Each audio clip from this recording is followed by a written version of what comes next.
Hi, my name is Sean. I'm calling from Washington State. How are you today? Doing well, Sean. How are you? I'm doing well, too, thanks. So I just wanted to call and follow up sort of on one of the comments that Matt was saying and you about these federal workers not being elite.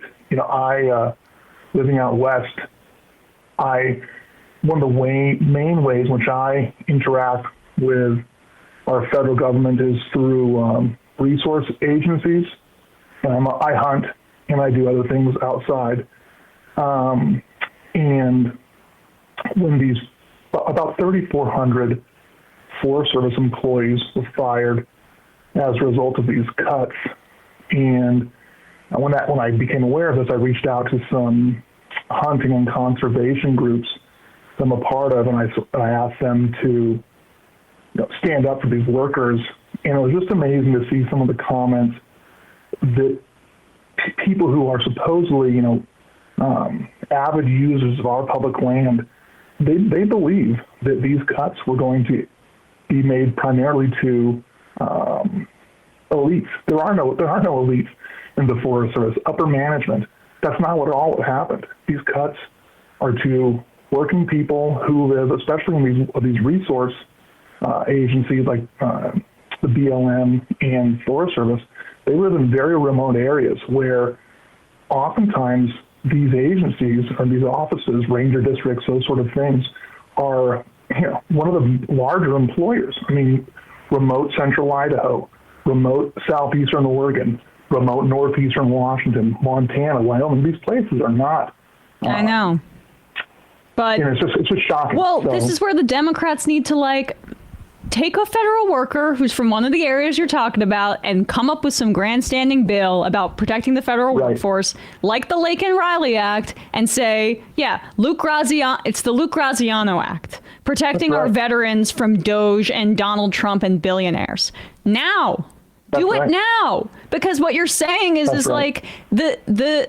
have left a vacuum on so many issues, but including this one, that they could be categorizing these federal workers as your neighbors, as opposed to faceless bureaucrats, which is entirely a right-wing ideology. But you have guys like Josh Shapiro coming out and saying, oh, we've got to be efficient. You've got Moskowitz or whatever that freak's name is on the DOGE caucus endorsing all this kind of thing.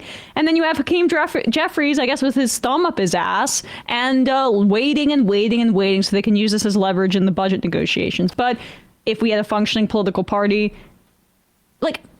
this was better with Alan Grayson going on the House floor and saying the Republicans' healthcare plan for you is to die quickly. Where is that right now? Who is our version of that? Yeah.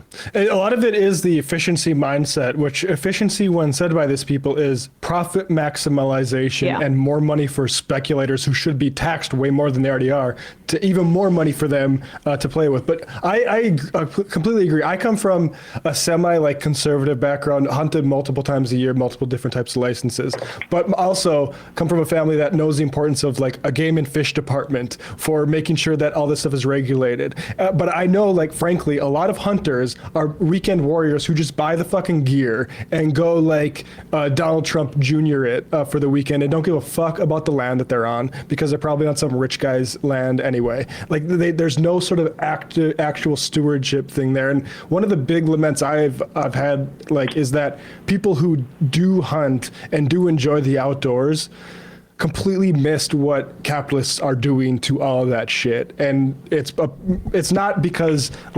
environmentalists off-put them. It's because corporate propaganda has completely blinded them to the threat that's coming for their lands, to continue privatization, to make it really what hunting is in the UK, which is a rich man's hobby.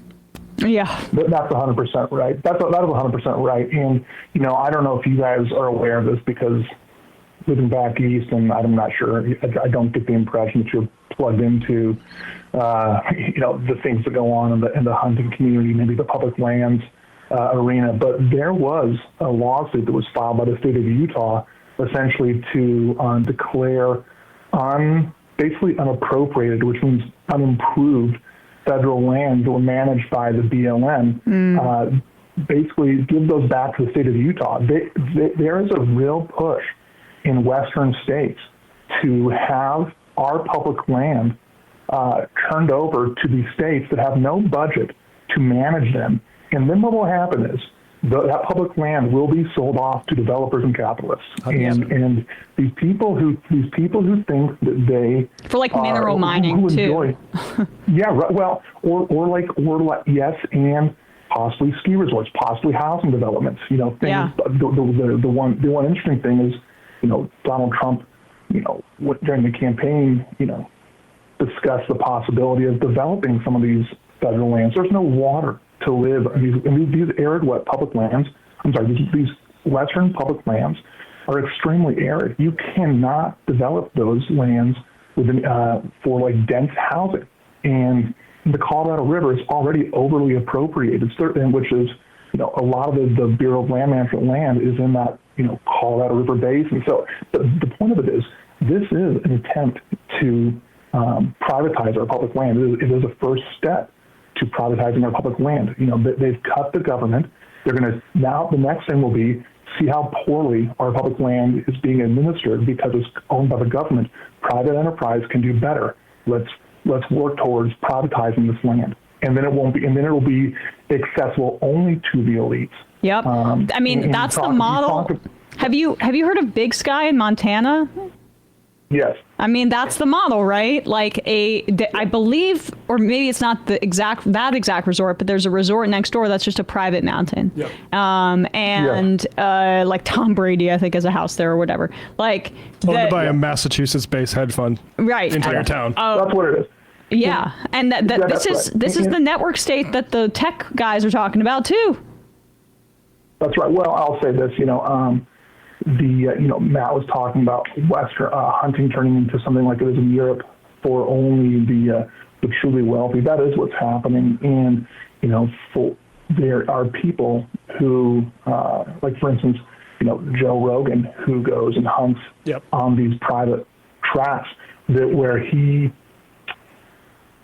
gets a hunt. I don't know if he gets it for free or not, but he's basically hunting on these that are effectively private game preserves. They're abutted by public land, but which the public cannot get access to.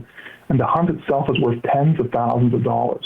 And then he posts these things on social media or talks about it on his podcast. And you know, there's a growing movement in the hunting community to stand up to this sort of activity. And when he discusses in his podcast, and you know, talking about like overcrowding issues, he said, "Hey, dummies, just go find another trailhead." It's like, you know, let them eat cake. You know, right? The rich boys are on this one. Sorry, guys. Yeah, and I'm almost done here. The last thing I want to say is my wife is actually a migration lawyer in the same community as Ronald Reagan, and I just would like to say that, you know, it's a scary time. And for the first couple weeks, maybe a month of this presidency, she was coming home nightly, if not in tears, almost in tears. Her clients were in tears and meeting with her. And, you know, I just want to encourage everybody to look at the people who these efforts are being taken against as our neighbors, our brothers and sisters, and to stand up for them, and because they are scared. And that's all I have to say. So thank you for your time. Thanks so much for your time. Really appreciate it. All right.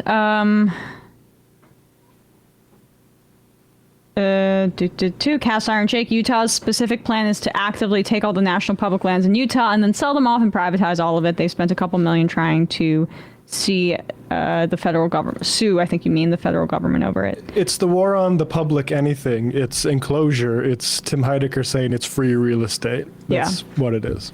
Dave from Jamaica, great point, Matt. I think people confuse working poor in rural areas with fail-son LARPers who pretend to be that. Yeah, I mean, it's the same people that confuse the folks that stormed the Capitol on January 6th with like working class Americans when they were owners of like pool cleaning companies from a suburb in, you know, Missouri that could afford to fly to DC to storm the Capitol. Yeah, that's sort of, I think, the category error with like the idea of a so-called small business owner is sometimes like people in that, like, you know, very conservative people who are pretty wealthy because they either like own a roofing company or like plumbers or are, because plumbers do make a lot of money, or hot tub installment companies, things like that. They're small business owners, but they're also, that doesn't mean they can't possibly be reactionary or like, have very, very far right-leaning tendencies. Right. Exactly right.